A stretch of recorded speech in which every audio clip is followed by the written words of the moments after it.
世界一面白いアクション RPG、これを目標にゲームを作ります。今回はですね、チュートリアルについてですね、先日のライブ配信中に視聴者の方とね、一緒にチュートリアルのテキスト、文章をね、考える放送をやってたんですけど、あまりゲームの内容をね、隅々まで理解しきっていない視聴者さんの意見がね、逆にチュートリアルの文章を考えるときなんかは、すごく参考になったので、いい感じのチュートリアルに仕上がってるんじゃないかなと思います。2時間半ぐらいの長丁場でしたがね、参加してくれた視聴者の皆さんありがとうございました。それで今回はね、その完成したチュートリアルっていうのを一通り流れをね、見てもらおうかなと思います。ただ、敵の AI だったりとか、一部チュートリアル中の特別仕様っていうものがまだ実装できていないので、敵が強すぎてね、チュートリアル中にプレイヤーが死んでしまったりとか、そういう事故が発生すると思うんですが、その辺は今後改善予定なのでご了承ください。それでは早速行ってみましょう。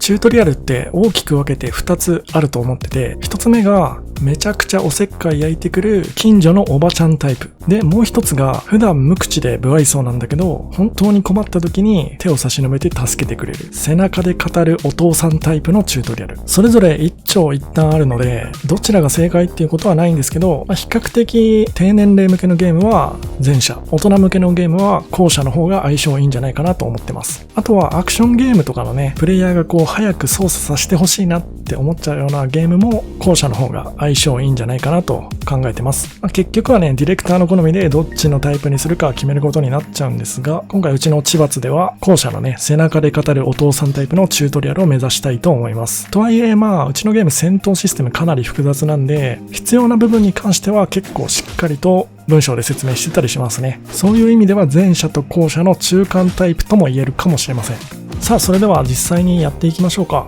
キャラクター選択をして進んでいきます。前方に見える敵がチュートリアル用の敵ですね。殺意マシマシです。一応壁の近くとかを通ってね、気づかれないように行こうとしてもギリギリ見つかっちゃうような配置になってますね。さあ、そして第1のチュートリアル、ロックオンですね。右スティック、R スティックの押し込みでロックオンができます。ソウルシリーズとかそれ以外のゲームでもこの操作になっていることが割と多いですよね。さあ、そして続いてバット、四角ボタンでできます。これはすでにバットをしていた場合はクリア扱いになってそのまま勝手に進むようになってますね。そしてここで時間が止まってチュートリアル用のウィンドウが出てきます。ウィンドウにはテキストと説明用のビデオが添付されてますね。読んでみます。側撃と銃撃、 R1 単押し側撃、 R1 長押し銃撃。ボタンの押し方で攻撃の強度が決まるタイプの操作方法になってますね。側撃は回避を咎めやすく、銃撃はガードを崩しやすい。防御側のアクションですね。回避とガードに対してそれぞれどちらが有効なのかっていうものが示されてますね。これ何気に重要ですね。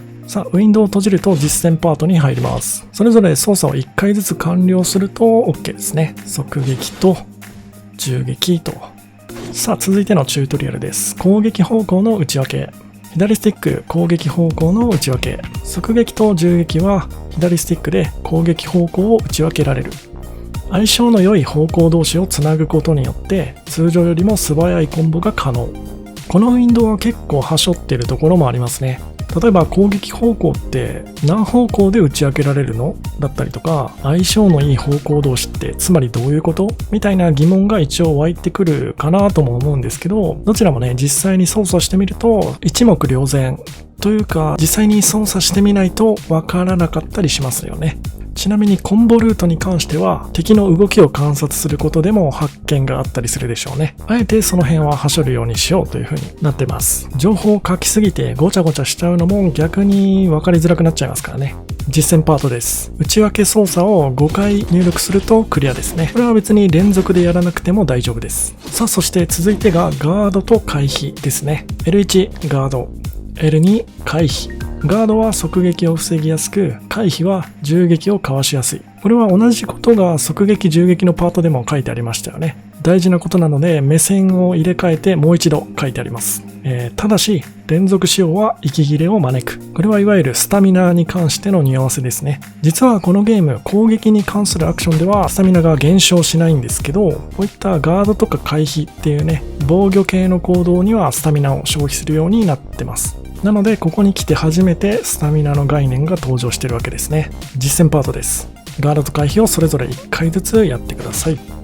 弾き。これはいわゆるパリってやつですね。弾きといった場合も、パリといった場合も、どちらも一番最初に浮かんでくるのはフロムゲーなんですよね。赤狼とかダクソとかね。本当偉大なゲーム会社ですよね。というわけで、弾きです。千葉の弾きはちょっと難しめになってます。L1 プラス右スティック、弾き。適切な方向へ右スティックを倒すことで側撃を弾き返すことができる。これまず注意すべきは側撃オンリーってことですね。つまり銃撃はパリできません。もう一つ重要になってくるのはこの適切な方向という書き方ですね。右スティックを相手が切ってくる方向に向けて倒す必要があるわけです。このウィンドウには書いてないんですが、実はこれ誤差45度はセーフになってるんで、ちょっとぐらいアバウトに倒しても割とセーフになるようになってますね。じゃあ実践していきましょう。これね、敵 AI の調整がまだ終わってないので、弾きのチュートリアルの時もね、普通に銃撃とか振ってくるんですよね。この辺はちょっと空気読んでもらって側撃しか出してこないようにね、調整しようと思います。さあ続いては弾きと対になるアクションですね。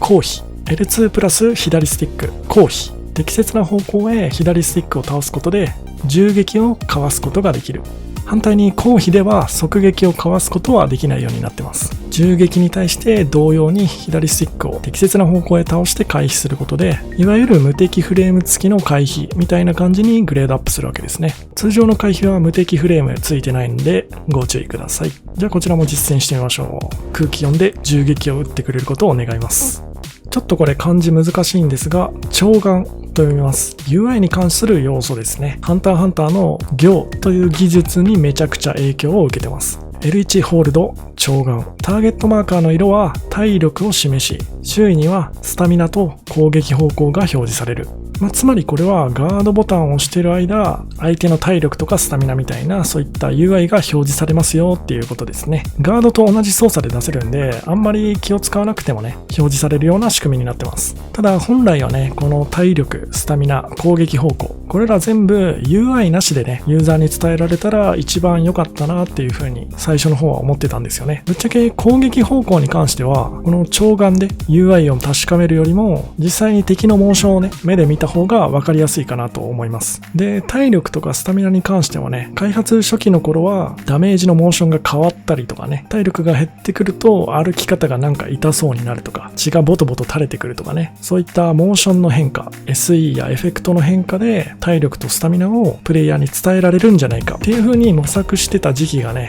あったんですけど、結局いろいろ考えてみた結果、断念してこの長眼に落ち着いたという感じになってます。ただやっぱりね、相手の動き見てたら自然とわかるってめちゃくちゃいいことだと思うんで、そういう意味では攻撃方向なんかはね、この長眼に頼らなくてもすごくわかりやすいんで、いい要素だなと思ってるんですけど、体力とかスタミナに関してもね、いずれ再挑戦したい要素ではあります。体験版と同時にね、やる予定のクラファンでまとまった資金が手に入れば、あるいは実現可能なんじゃないかなと思ってます。ということで実践行ってみましょう。この実践パートはもう世界一簡単ですね。L1 を5秒間ホールドするだけです。続いてまたちょっと読み方ややこしいですね。こじらせててすいません。接ぎと読みます。R2 プラス L スティック、接ぎ、第一エネルギーメイを用いた強力な技。通常攻撃と同様の操作で打ち分けが可能。これがいわゆる MP、メイポイントを消費する技ですね。ゲージ技です。通常攻撃の方向打ち分けの操作と同様で、上下左右の4方向とボタンの単押し長押しによる強弱の打ち分け2種類があるので、4×2 で8種類の接ぎから選んで打つことができるようになってます。ちなみにこれは内緒なんですけど、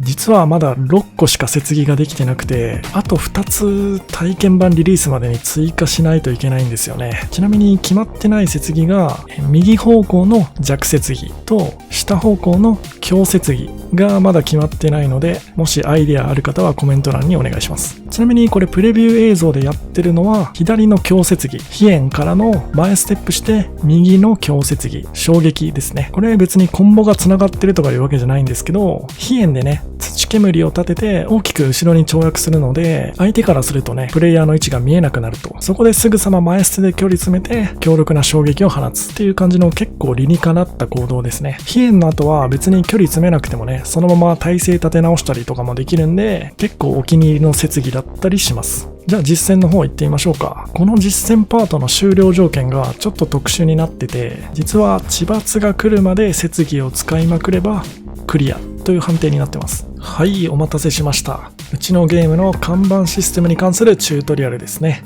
地罰。命を過度に使用することで発生する自然現象。神への反逆により地罰は昇る。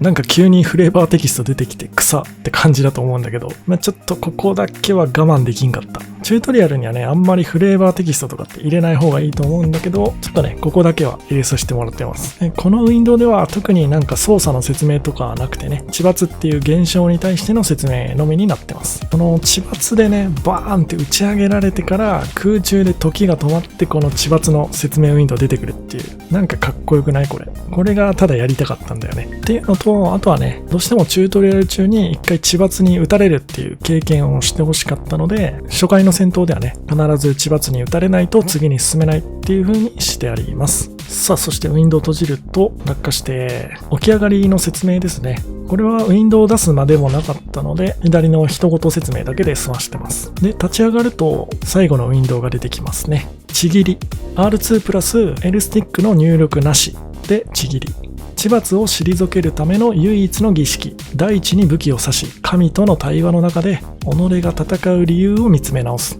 地罰の発生を抑制する効果があり、使用するタイミングによって効果が異なる。これは今までの動画でも散々説明してきた通りですね。地罰の発生を抑制するために戦闘中にね、このちぎりっていうアクションをこまめに挟みながら戦っていこう。で、敵がちぎりをしてる時とかにね、武器を投げたりして邪魔することができればね、相手が地罰に打たれたりするので、結構大事な要素ですよっていう感じになります。というわけでチュートリアルは以上になります。一緒にテキスト考えてくれた視聴者の皆さんありがとうございました。体験版のリリースまではね、全然まだまだ文章の変更は可能なので、今日の動画でね、また気になるところを見つけちゃった人とかは、ぜひ改善案とかをコメントで教えていただけるとありがたいです。チュートリアルもほぼほぼできたのでね、あとは体験版までにやることとしては、戦闘 AI のブラッシュアップと、あと途中でも言ってた接議をね、あと2つ追加するとか、そういったもろもろの作業をやれば、ついにね、体験版出せるかなと思います。ようやくね、終わりが見えてきたなっていうことで、これからもね、配信動画投稿頑張っていくんで、